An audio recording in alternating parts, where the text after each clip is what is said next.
Hola y bienvenidos a Historian Books. Para hoy vamos a ver la historia de las embarcaciones Atrevida y Descubierta, que fueron las protagonistas de la expedición científica de Malaspina-Bustamante. El siglo XVIII fue conocido como el siglo de las luces, del despotismo ilustrado y de una frenética carrera entre las naciones en las que lo militar, lo político, lo social y lo científico estaban íntimamente ligados. Fue el siglo que, a la par que generaba los más perfectos estados absolutos, también alumbraba las primeras revoluciones liberales. Un siglo de continuas guerras entre las potencias hegemónicas europeas, donde la ciencia era un elemento más de prestigio en unas monarquías que pujaban no solo por controlar más y más territorios, sino por ser el eje central del engranaje de este prestigio. Y es que al final el siglo XVIII es el siglo en el que no es solo relevante ser el más poderoso, sino también demostrar que se es el más poderoso. En este contexto, ciencia y propaganda política van unidas de la mano, pues el Estado se identifica con el monarca y un Estado moderno y próspero significa una monarquía fuerte. Este es el Palacio Real de Madrid, antigua sede del Alcázar de los Austrias que, tras sufrir un oportuno incendio, fue reconstruido para gloria de la dinastía que, tras la Guerra de Sucesión, comenzó a gobernar los territorios de la monarquía hispánica. Desde este palacio, en el centro de la ciudad, reina Carlos III, cuarto monarca de la dinastía de los Borbones. El Imperio Español era por aquel entonces un conglomerado de territorios tan dispares en su población como distintos en su geografía, desde los bosques y hielos de la costa noroeste de Canadá hasta las desoladas Islas Malvinas y la Patagonia, desde las impenetrables selvas tropicales de América y Filipinas a los abrasadores desiertos de California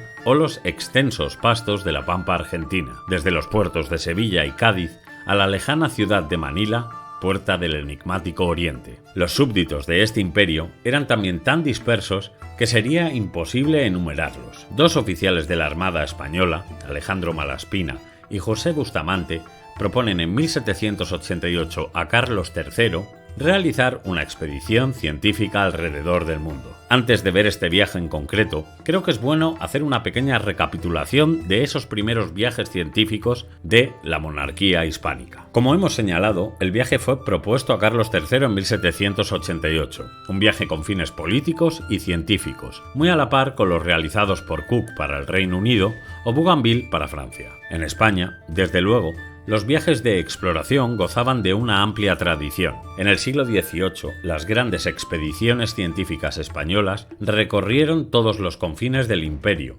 renovando la botánica, la ingeniería, la medicina o las técnicas de navegación. Viajes como los de Jorge Juan, Mutis, Cuéllar y muchos otros fueron auténticas aventuras que dieron lugar a interesantes tratados científicos, pero también a apasionantes relatos de exploración. Cuando el joven alicantino Jorge Juan y Santacilla, con apenas 21 años, y el sevillano Antonio de Ulloa y de la Torre Giral, de tan solo 19, partieron en 1736 de Cádiz hacia Cartagena de Indias, no podían imaginar que su viaje duraría una década y que al regreso se convertirían en los renovadores de la ciencia de España. Así eran las expediciones del XVIII.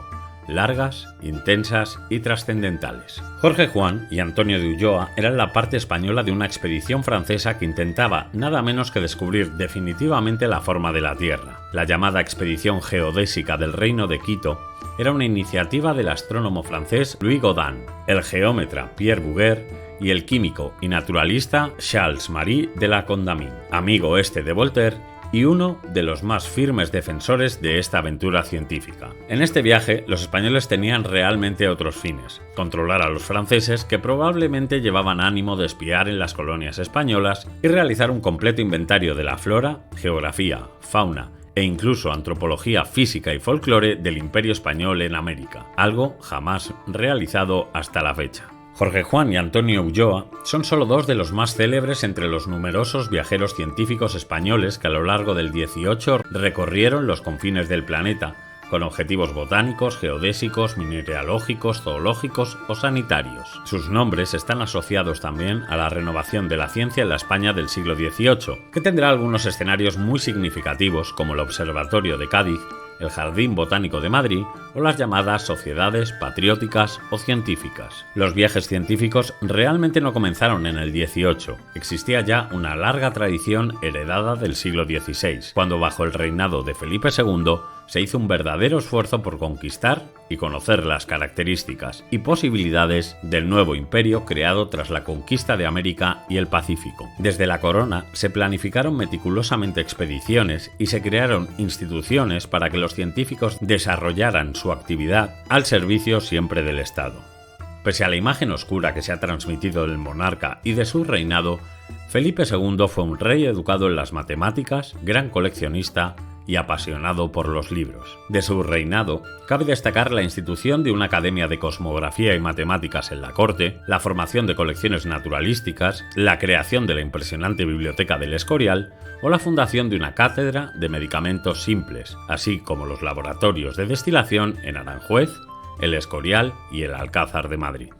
Felipe II tenía un reto importante, la necesidad de organizar y mantener un imperio gigantesco con los medios del siglo XVI, y esto no era posible sin un desarrollo notable de la actividad científica y técnica. Era necesario explorar, pero también explotar y organizar un imperio colonial. Para ello, puso a su servicio a ingenieros, arquitectos, cosmógrafos, pilotos, cartógrafos, médicos y botecarios de todos los rincones del imperio, desde flamencos a aragoneses y desde italianos a portugueses, pero siempre desde Castilla. Así, por ejemplo, se produjo un desarrollo sin precedentes de la arquitectura y la ingeniería militar, de las técnicas de extracción minera, del arte de navegar y construir barcos, y se importaron nuevos metales, medicamentos y alimentos desde el otro lado del Atlántico que dieron lugar a tratados científicos. En el campo de las exploraciones científicas, data de esta época la primera expedición española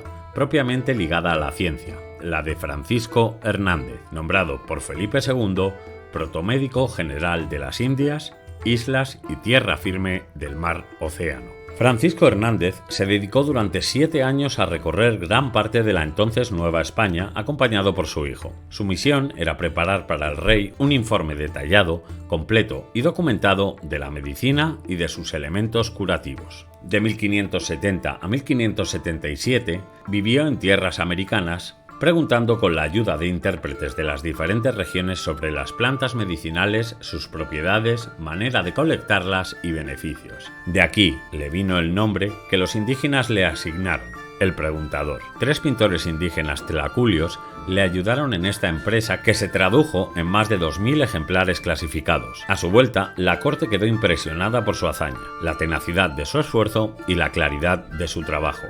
Pero, al parecer, los planes reales no eran dar a conocer la obra de Hernández, y lamentablemente su trabajo se ha perdido en gran parte. Una vez conocida la copiosísima información, surgieron dificultades para su edición e impresión. El rey ordenó la impresión de la obra, pero el manuscrito pasó de mano en mano, de proyecto en proyecto, hasta que quedó en el olvido. Con los reinados de los últimos Austrias, en el siglo XVII, España asistió a una época difícil de guerras y crisis económicas, y se olvidó la tradición de las expediciones científicas. Habría que esperar a Felipe V, el primer Borbón, para que comenzara a recuperarse la pujanza intelectual de España y se iniciara la modernización general del país. Los Borbones trajeron a España la idea de la necesidad de modernizar muchas estructuras y formar a los técnicos que deberían tomar el control de las rutas oceánicas, fortificar las colonias o revitalizar la industria minera. Así comenzó la fundación de academias militares de guardiamarinas en Cádiz, de ingenieros en Barcelona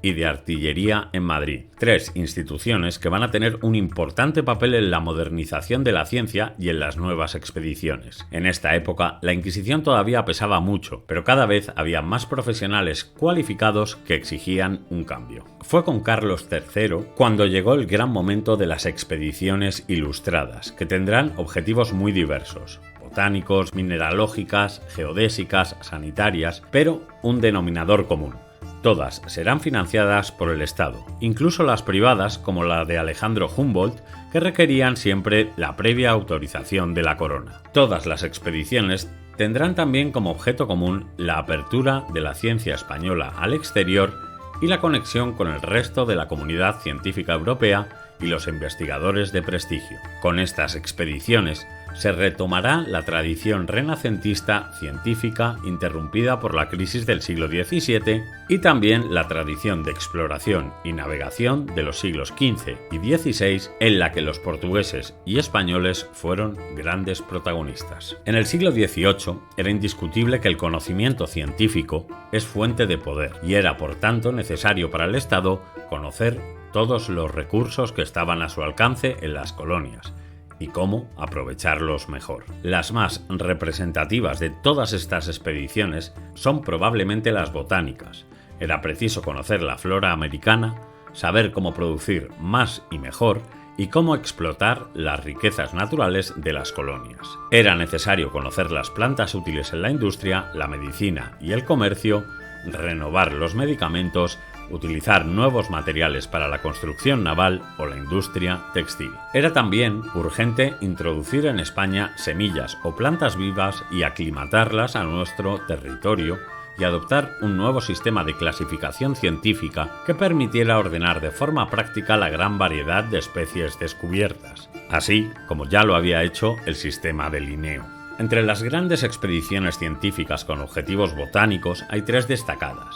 La primera de ellas, tal vez la más importante, fue la Expedición Botánica del Perú, una empresa franco-española que duró 38 años, durante las cuales investigó la flora de Chile, Perú y Ecuador y que estuvo a cargo de dos botánicos españoles, Hipólito Ruiz y José Pavón, ambos con conocimientos en farmacia, y de dos pintores que tenían como misión reproducir la flora. En 1778, en toda Europa reinaba el despotismo o absolutismo ilustrado. En España reinaba Carlos III. En este contexto, e inspirado en los viajes de Louis-Antoine de Bougainville y James Cook, el ministro de Marina y rey autorizaron la expedición ultramarina de la Real Armada al mando de los entonces capitanes de fragata Alessandro Malaspina y José Bustamante y Guerra. Para ello, ese mismo año se inició la construcción de dos corbetas en los astilleros de La Carraca, en Cádiz, bajo la dirección del ingeniero comandante Tomás Muñoz. Durante la construcción de las corbetas y antes incluso, Malaspina desarrolló una intensa actividad para asegurar el correcto desempeño de la expedición,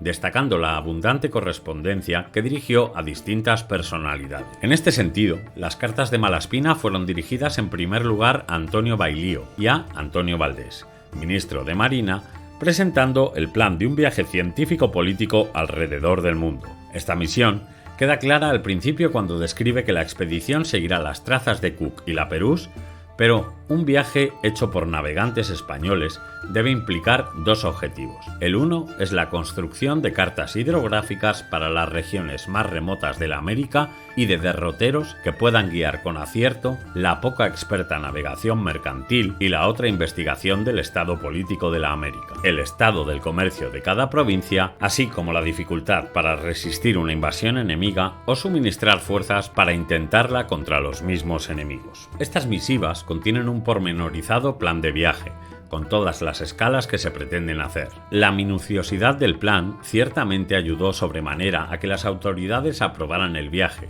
y Malaspina obtuvo plena libertad para la organización, siendo además autorizado a elegir a toda la tripulación de las corbetas. En otra serie de cartas escribió al que era teniente general de la Armada, Antonio Ulloa, solicitando de su sabiduría sobre 28 puntos del viaje lo referente a tránsitos, zonas a reconocer del continente americano y mejores objetos para intercambiar con los pueblos indígenas, por, en palabras de Malaspina, el bien público y el honor nacional. Otra relación de cartas de Malaspina se dirigen al protomédico de la Real Armada, José Salvaresa, siendo de especial interés los puntos profilácticos que deberán de observarse en el acopio de víveres. Como no podía ser de otra manera, el escorbuto es la mayor preocupación de Malaspina, pero también la frecuencia de cambio de agua en las bodegas, así como el del uso o no de más ropa de abrigo de la necesaria para evitar resfriados. En este último punto, el médico responde: por lo que respecta a graduar los resultados del desabrigo en los rápidos tránsitos del mucho frío al mucho calor y las del excesivo abrigo por la carga de ropa, hallo de ser más temibles las primeras, pues por poco que se radique un resfriado en el marinero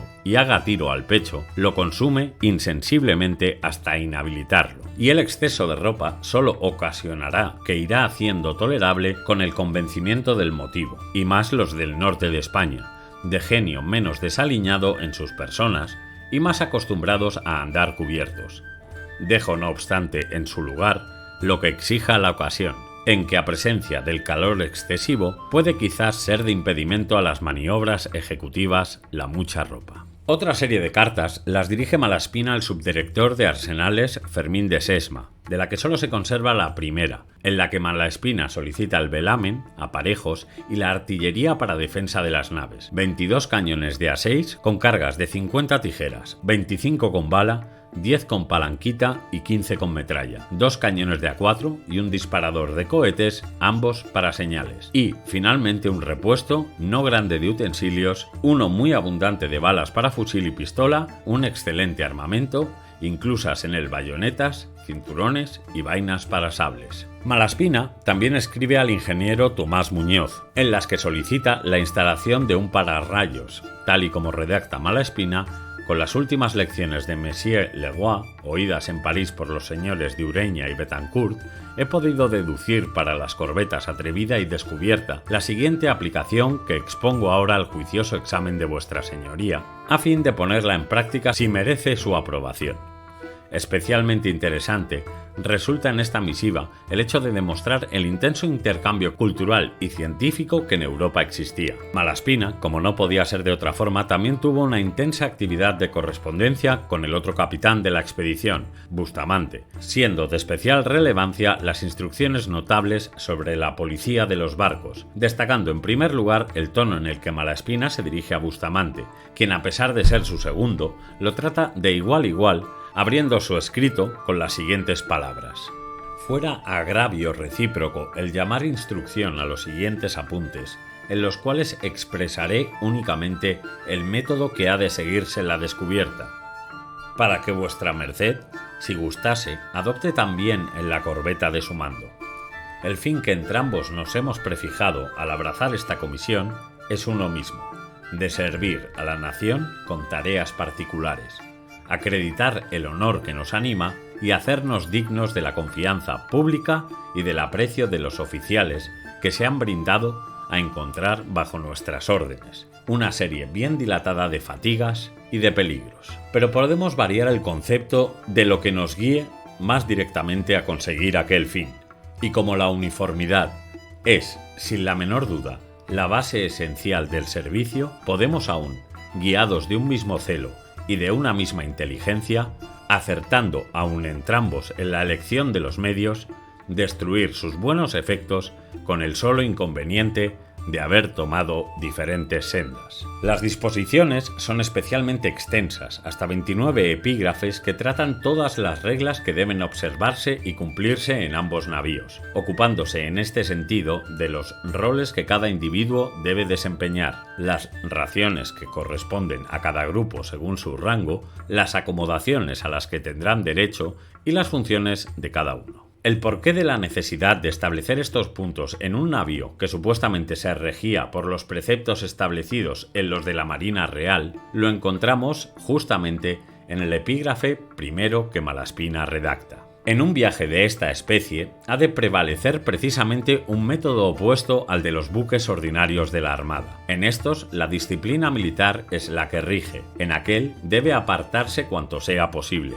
Ni se ocultará la razón de semejante necesidad cuando se considere que la parte militar no ha menester para su buena armonía de que concurra la voluntad gustosa del súbdito, pero en la científica, que abraza un número infinito de combinaciones, solo puede lograrse buen resultado si cada uno hace no lo que le mandan, sino más bien lo que pueda. Y es que, como veremos, la propia naturaleza de la expedición incluye a individuos vinculados al mundo académico más que al militar y el marinero, pero también teniendo en cuenta que el viaje obligará a marinería y tropa a enfrentarse a retos culturales y sociales, por ejemplo, con el contacto de tribus indígenas, las preocupaciones de Malaspina se reflejan con esta frase: ¿cómo puede el rigor militar por sí solo obligar a un soldado o a un marinero que sufra el insulto de un indio, que coma más bien una cosa que otra, que se transforme, según las ocasiones, en cazador o en pescador o en artesano, a medida que lo exijan los infinitos casos? Continuando, dejando aparte la disparidad de carácter del español con el francés septentrional o el inglés, se deja ver que en esta clase de expediciones, los que nos han precedido siempre han dado la preferencia al cariño sobre el rigor. Han tolerado más bien que la disciplina militar sufriese graves ultrajes que no truncar aquella grata armonía del súbdito con el jefe, que hace suaves los mismos sufrimientos y suministra fuerzas y vigor para que en una sociedad de pocos se alcance a sí misma y saque de los mismos peligros de que está rodeada nueva seguridad para su mejor conservación. El ejemplo de los oficiales era la única alma en los buques del capitán Cook para persuadir a los marineros a comer cosas sanas, sí, pero asquerosas. Resistióse la marinería en la bahía del Rey Jorge, que es la navegación desde el norte a la isla de Sandwich, a beber el extracto de la caña de azúcar fermentada, y se usaron el ejemplo, las persuasiones, nunca la fuerza, para atraerlos a esta útil medida. Finalmente, para conseguir la quietud en tierra y evitar un roce intempestivo, vio el sabio capitán lleno su buque de mujeres entregadas a la sed insaciable del marinero, y lo vio con indiferencia porque aquellas eran voluntarias y la conducta de éste y su sufrimiento en los trabajos exigían un premio análogo a su carácter.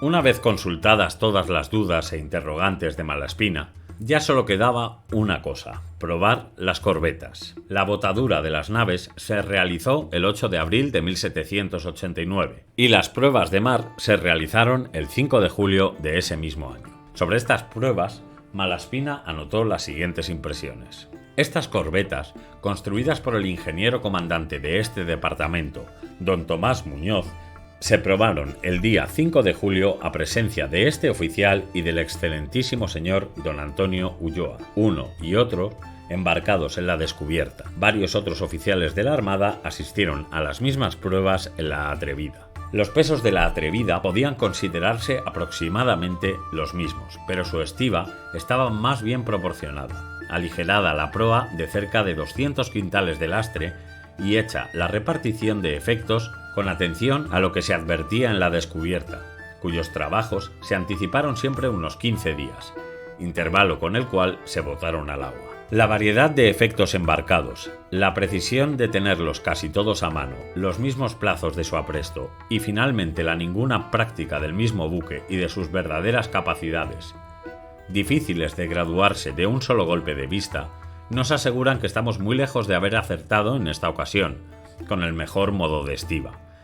Bien que nos dan esperanzas de poderlo acertar en lo venidero cuando se haga nuevo arreglo. Consideramos nuestros repuestos existentes hoy a bordo en la proporción que sigue. Toda especie de pertrechos para 4 años supuestas unas regulares pérdidas y deterioros, así en las altas latitudes por los temporales, como en las inmediaciones de la equinoccial por los efectos del sol y de las lluvias. La aguada y víveres son para 10 meses menos el pan, que compone solo 6 meses de ración completa.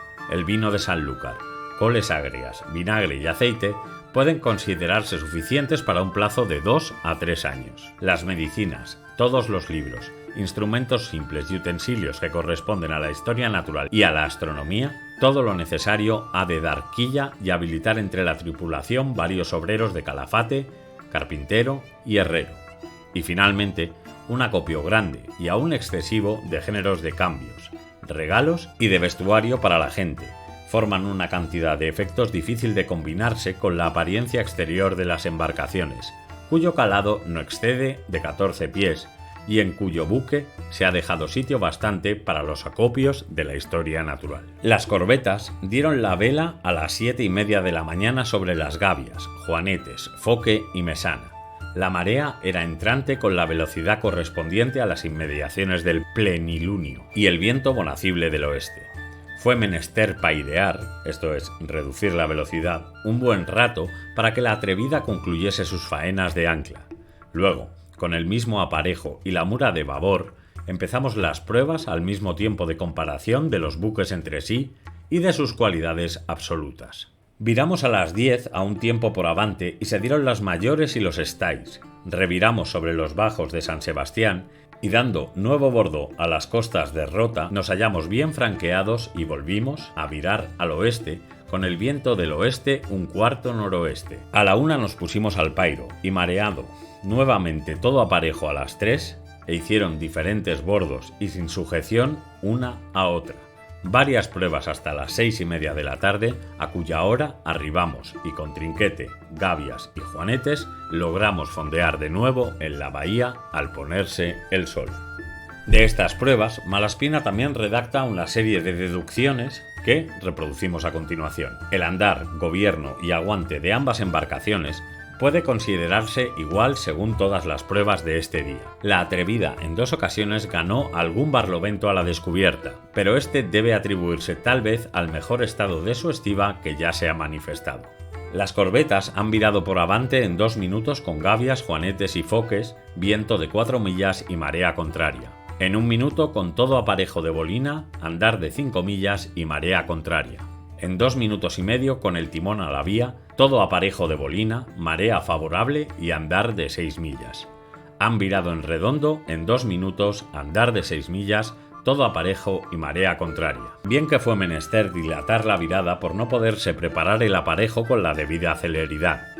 Finalmente la descubierta ha virado en redondo con el aparejo de proa en facha en 2 minutos, y la Atrevida había casi alcanzado la virada por avante que intentaron ambas sobre las gavias, juanetes y estáis, con la sobremesana en racha y la mesana cargada, siéndole sin duda obstáculo, además de la marea, la ola bien picada de la virazón. Hemos ceñido constantemente en 10 cuartas en las 2 vueltas. Nuestro mayor andar ha sido de 7 millas corredera larga en 5 cuartas y todo aparejo largo, y al mismo tiempo la inclinación de la batería era en la Atrevida de 3 pies y 2 pulgadas y en la descubierta de 3 pies y 1 pulgada. En la una se determinaban las inclinaciones con un aplomo desde el batiporte exterior, en la otra servía un aplomo interior en el puntal proel de la escotilla mayor, comparados sus largos a la semimanga. El abatimiento no ha sido mayor de 4 o 5 grados. Bien casado todo el aparejo de popa, se necesitaban 3 cabillas o arribar para equilibrar el aparejo, y hasta esta circunstancia era igual en ambas corbetas. Como la colocación de las embarcaciones menores, que llegan a 5 y todas sobre cubierta, podía parecer difícil 6 o a lo menos peligrosa, se han metido las 2 que deben contener las otras 2 más chicas. El último bote, destinado particularmente para pescar y medir la corriente, tiene solo 11 pies de quilla, igual a popa y a proa. Su acomodo, por tanto, no debe dar el menor cuidado. Se ha conocido palpablemente que ni en los mares más tempestuosos correrán el menor riesgo estas 5 embarcaciones menores. Debía hoy examinarse por medio de pesos conocidos una inclinación que resultase en la batería para reducir luego las fuerzas comparativas necesarias a lograr la mayor inclinación. No lo han permitido las circunstancias, pero se hará a la primera ocasión oportuna. Entretanto, debemos asegurar que cuantas propiedades hemos examinado en ambas corbetas, al paso que acreditan más y más la pericia de su autor, nos dan las esperanzas más lisonjeras para poder desempeñar con acierto el destino que su majestad se ha servido poner a nuestro cargo. Así pues, todo estaba preparado ya para comenzar la expedición, que saldría del puerto de Cádiz en la mañana del 30 de julio. Con esto, vamos a terminar y en los próximos vídeos veremos un estudio pormenorizado de los protagonistas de la expedición, no solo de sus capitanes, sino también de todo el elenco de individuos que formaban parte de una tripulación en una expedición científica. Hablaremos también de la propia expedición en sí, fundamentalmente a través del testimonio de Malaspina, y por último haremos una valoración de la que fue, en mi opinión, la expedición científica española más ambiciosa de cuantas se habían producido hasta la fecha. Así que sin más, me despido, un saludo y hasta el próximo vídeo.